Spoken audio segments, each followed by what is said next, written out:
안녕하세요 여러분, 즐거운 체육시간입니다. 탁구는 이렇게 생긴 공간에서 네트를 사이에 두고 이렇게 생긴 라켓을 이용하여 공을 넘기며 승부가 결정되는 종목입니다. 혹시 TV에서 탁구 경기를 하는 모습을 본 적 있나요?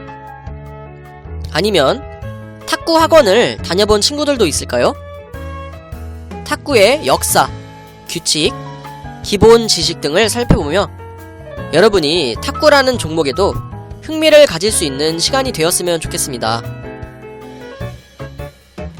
먼저 탁구의 역사에 대해 살펴보겠습니다. 중세시대에 루식 필라리스라는 놀이에서 유래가 됐다고 하기도 하고 15세기, 16세기 라피움이라는 놀이에서 변형되었다고도 합니다. 그러나 가장 유력한 것은 영국 식민지에 살던 영국인들이 테니스에서 힌트를 얻어 햇빛을 피해 실내에서 할 수 있는 운동으로 발전시켰는데요. 탁구가 국제경기로서 발전한 것은 1926년 독일 탁구 협회장이었던 레만 박사를 주축으로 오스트리아, 헝가리, 소독 등의 대표들이 모여 국제 탁구연맹 ITTF를 만들면서부터 시작됩니다. 탁구는 그때부터 테이블 테니스라는 공식 명칭으로 사용하게 되었습니다. 우리나라에 도입하게 된 시기는 언제일까요? 정확한 자료는 없지만 1924년 경성 11 신문사가 제1회 탁구대회를 개최하면서 급격하게 탁구가 보급되었다고 합니다. 그리고 이렇게 급격하게 발전된 이후 현재까지 세계 최강의 전력을 유지하며 그 위상을 떨치고 있습니다. 이 탁구라는 종목은 여러가지 특성과 효과를 가지고 있습니다. 간편한 용구로 계절과 장소에 관계없이 좁은 공간에서 즐길 수 있다. 운동량을 조절할 수 있기 때문에 남녀노소 누구나 부담없이 참여할 수 있다. 민첩하고 빠른 움직임이 이어지기 때문에 순발력, 민첩성, 근지구력 등의 체력 향상에 효과적이다. 상대와 공의 움직임에 신속하게 대응하는 과정에서 판단력과 집중력은 물론 심리적, 전략적 대응 능력을 기를 수 있다. 상대방을 존중하고 경기 예절을 지키는 태도를 기를 수 있다. 이렇게 이거 외에도 여러가지 특성과 효과가 있습니다. 다음은 탁구의 종목인데요. 탁구의 종목을 알아보기 전에 코트와 의상 등을 잘 설명해 놓은 영상이 있더라고요. 먼저 시청하고 수업을 이어가도록 하겠습니다. 안녕하세요. 레슨업 탁구의 모든 것 이혜성 코치입니다. 오늘부터 탁구의 기초에서부터 기본 기술까지 한번 배워볼 텐데요. 오늘은 첫 시간 탁구를 할 때 가장 기본적이고 꼭 알아야 할 상식에 대해서 알려드리도록 하겠습니다.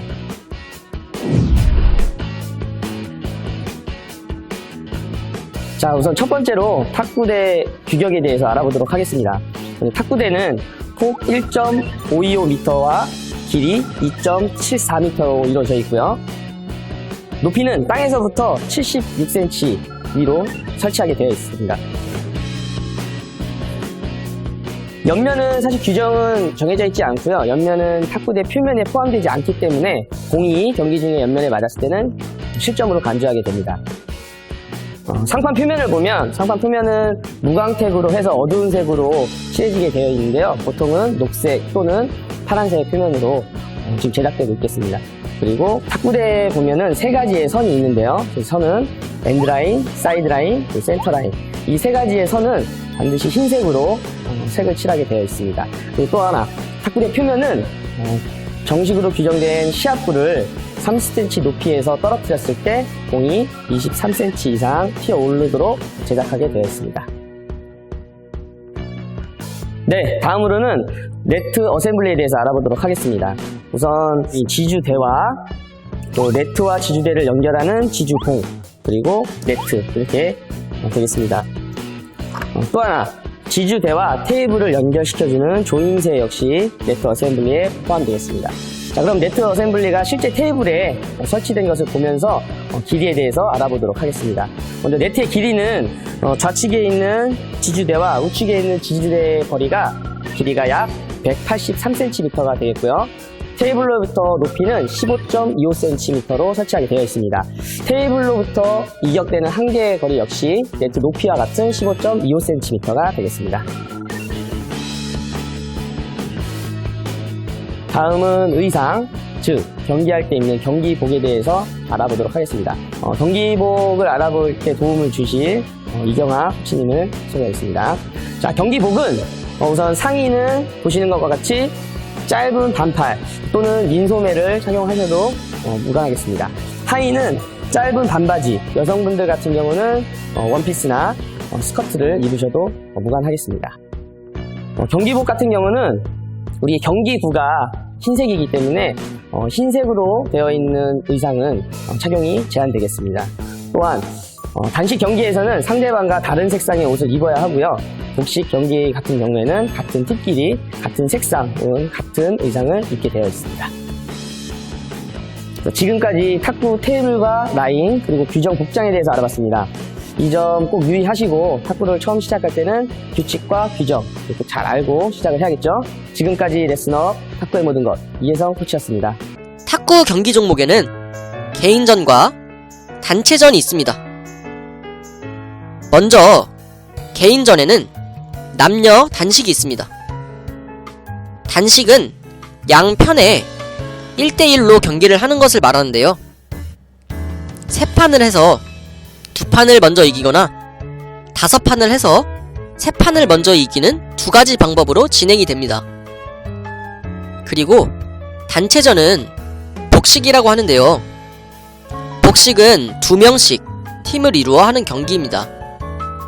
남녀 복식 그리고 혼합 복식이 있습니다.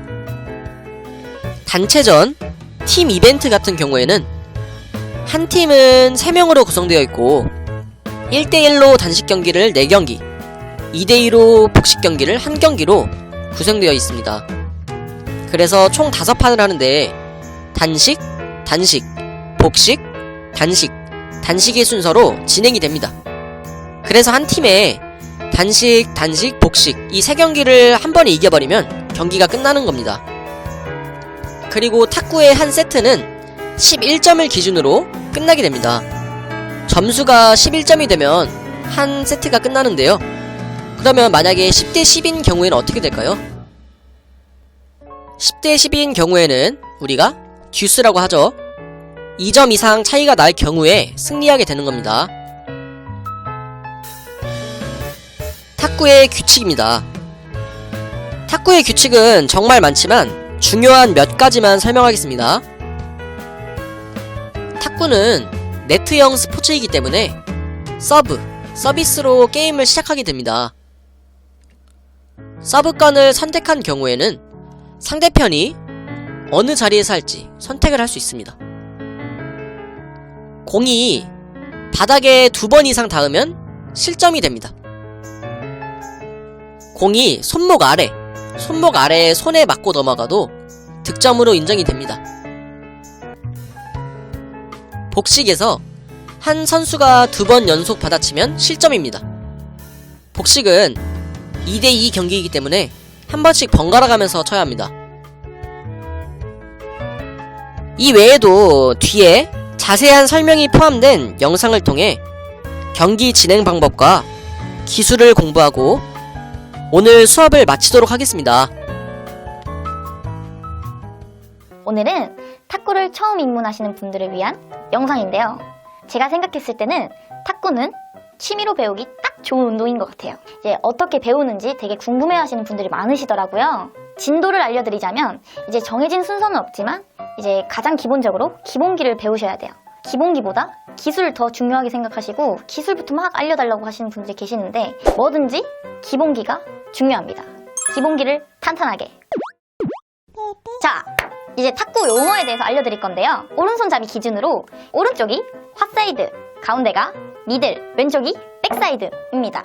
자, 맨 처음에 배우는 기술은 오른쪽 핫사이드에 오셔가지고 아무 변화 없이 오는 민공, 타구하는 동작, 포핸드를 배우십니다. 이제 다음은 백사이드에 오셔서 아무 변화 없는 공을 뒷면으로 타구해 주시는 것이 백핸드, 쇼트라고도 하죠.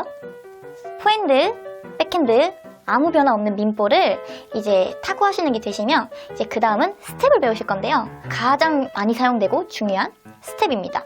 풋워크, 기본적인 스텝입니다. 풋워크 스텝은 가장 기본적인 스텝이기 때문에 이제 반복 연습을 통해서 몸에 습관이 되도록 만드셔야 돼요. 이제 예를 들어서 팔로만 이렇게 치시는 게 아니라 이제 화 쪽에서 백 쪽 가실 때도 스텝을 뛰셔야 되고 백 쪽에서 화로 왔을 때 또 스텝을 뛰셔야 되고 이 스텝이 풋워크 스텝입니다.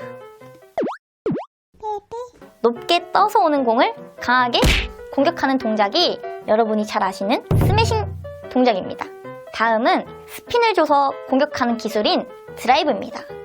많은 분들이 배우고 싶어 하시는 기술이죠. 화 쪽에 오면 화 드라이브, 백 쪽에 오면 백 드라이브입니다. 드라이브는 다 똑같이 거는 게 아니라 커트볼일 때는 커트볼 드라이브를 걸고 민볼일 때는 민볼 드라이브를 거는데 공 자체가 다른데 똑같이 치시면 당연히 걸리고 나가시겠죠? 커트볼은 커트볼 드라이브가 있고 민볼 드라이브는 민볼 드라이브가 있기 때문에 꽁냥 유튜브를 보세요. 커트볼은 이제 드라이브로 공격을 하셔도 되고 이제 여성분들 같은 경우에는 스트로크라고 스트로크를 배우시는데요. 차이가 무엇이냐면요. 이제 드라이브는 공에 회전을 줘서 공격을 하는 기술이고 스트로크나 스매싱 같은 경우에는 공을 때려서 공격하는 기술입니다. 잘 구분하셔야 돼요. 자, 여기서 스매싱이랑 스트로크랑 차이점이 무엇이냐면요. 스매싱은 민공을 라켓을 들고 때리시는 거고요. 스트로크는 하회전, 커트볼을 내려가서 때리는 공입니다. 네, 지금까지 설명드린 용어, 기술 말고도 더 다양하게 많지만 이제 오늘은 가장 기본적으로 아셔야 되고 필수로 아셔야 하는 것들 중점적으로 알려드렸습니다. 안녕하세요. 레슨업 탁구의 모든 것 이혜성 코치입니다. 오늘은 탁구 라켓과 그립 그리고 볼에 대해서 알아볼 텐데요. 본인에 맞는 탁구 라켓을 선택하는 것도 탁구를 칠 때 가장 중요한 포인트이기도 합니다. 자, 그럼 탁구 라켓부터 한번 알아보도록 하겠습니다.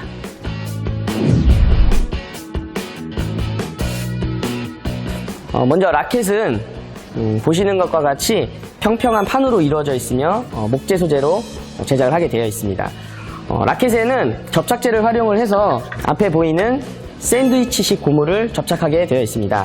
이 고무는 접착제를 포함해서 4mm 이상을 넘어서는 안 되고 부착을 하였을 때는 라켓의 한쪽 면은 적색, 한쪽 면은 흑색으로 부착을 하게 되어 있습니다. 네, 이제 라켓의 종류와 그리고 그립 방법에 대해서 알아보도록 하겠습니다. 먼저 라켓은 크게 두 가지 종류로 나뉠 수가 있겠습니다. 세이크 핸드와 패럴더. 크게 두 가지로 나뉘고요. 요즘에는 그 두 가지를 혼합하여 사용하는 중국식 패럴더도 많이 사용이 되고 있겠습니다. 그러면 하나씩 해서 천천히 알아보도록 하겠습니다. 먼저 세이크 핸드를 알아볼 텐데요. 세이크 핸드는 ST 그립, FA 그립으로 나뉠 수가 있겠는데요. 이것은 각 그립별로 사람의 손에 따라서 다르게 잡을 수가 있습니다. 먼저 ST 그립 같은 경우는 손가락이 얇고 기신 분들, 특히 남성분들이 많이 선호를 하고요. FA 그립은 손가락이 도톰하거나 두꺼우신 분들, 그리고 손이 작으신 여성분들이 많이 사용을 하고 있습니다. 그 세이크 핸드에는 공격형 라켓과 수비형 라켓이 있는데요. 공격형 라켓은 수비형 라켓에 비해 헤드가 작고 수비형 라켓이 조금 더 헤드가 큽니다. 이는 회전력과 스피드를 조금 더 잡아주기 위해서, 안전하게 치기 위해서 수비형 라켓은 조금 더 크게 제작을 하고 있겠습니다. 자, 그럼 본격적으로 세이크 핸드의 그립에 대해서 알아보도록 하겠습니다. 먼저 그립은 엄지손가락과 검지손가락 중앙 부분에 라켓이 위치할 수 있도록 가볍게 넣어주시고요. 엄지손가락은 라켓 손잡이의 가장 안쪽 부분과 러버가 닿는 부분에 중앙에 위치하도록 잡아주시면 되겠습니다. 자, 뒷면을 바라보면 뒷면은 고무 러버의 가장 밑에 부분에 내 검지손가락을 가볍게 쭉 펴서 잡아주시는데요. 이때 주의할 점은 검지손가락이 구부러져서 공간이 발생하지 않도록 잡아주시면 되겠습니다. 쭉 펴서 잡아주시고요. 나머지 3개 손가락은 손잡이를 가볍게 말아주듯이 잡아주시면 됩니다. 이때 손목이나 이런 부분에 힘이 많이 들어가지 않게 엄지손가락만 가볍게 지그시 눌러주신다는 생각으로 잡아주시면 되겠습니다. 자, 다음은 패널더 그립에 대해서 알아보겠는데요. 패널더는 세이크에 비해 그립 잡는 법이 조금 불편할 수가 있어요. 하지만 패널더에서 그립 방법은 굉장히 중요합니다. 패널더는 단면을 활용하지만 상대적으로 세이크보다는 스피드와 공격력이 강한 라켓이기 때문에 엄지손가락의 위치가 굉장히 중요한데요. 자, 먼저 알아보겠습니다. 엄지손가락은 그립 앞면에 가장 깊숙이 넣어주셔서 지그시 눌러주시고요. 검지손가락은 라켓에 튀어나온 코르크 부분에 중앙 위치까지만 가볍게 눌러주시면 되겠습니다. 이때 검지손가락이 너무 깊숙이 들어가거나 또는 너무 바깥쪽으로 빠지지 않도록 주의를 해주시면 되겠습니다. 가볍게 중앙 위치까지만 잡아주시고요. 뒷면의 그립 방법이 굉장히 중요한데요. 뒷면은 라켓의 중앙 부분에 중지손가락과 약지손가락이 라켓에 닿도록 이렇게 눌러주시고요. 새끼손가락은 약지손가락에 가볍게 얹이듯이 잡아주십니다. 근데 이때 주의할 거는 라켓 뒷부분에서 손이 너무 밑으로 내려가거나 또는 너무 위쪽으로 올라가거나 또는 너무 펴지지 않게 잡아주시는 게 중요하고요. 두 손가락을 모은 상태에서 가볍게 둥글게 이렇게 말아주시면 되겠습니다. 다음은 중국식 패널더 이면타법이라고 하는 라켓인데요. 이 라켓은 세이크 핸드처럼 양핸드를 다 사용을 하지만 그립 방법은 패널더처럼 잡는 라켓입니다. 앞면은 기존 일본식 패널더와 똑같이 잡는데요. 뒷면에서 조금 차이가 있습니다. 잡는 방법은 똑같아요. 잡는 방법은 똑같은데 라켓 손이 펴지는 것보다 약간 더 둥글게 잡아주시면 되겠습니다. 이는 왜 그러냐면 뒷면을 활용해서 공을 쳐야 하기 때문에 손을 너무 피거나 하면 공에 맞는 부분이 적어지겠죠. 그리고 또 손을 둥글게 잡아줘야 조금 더 공에 변화를 줄 수가 있겠습니다.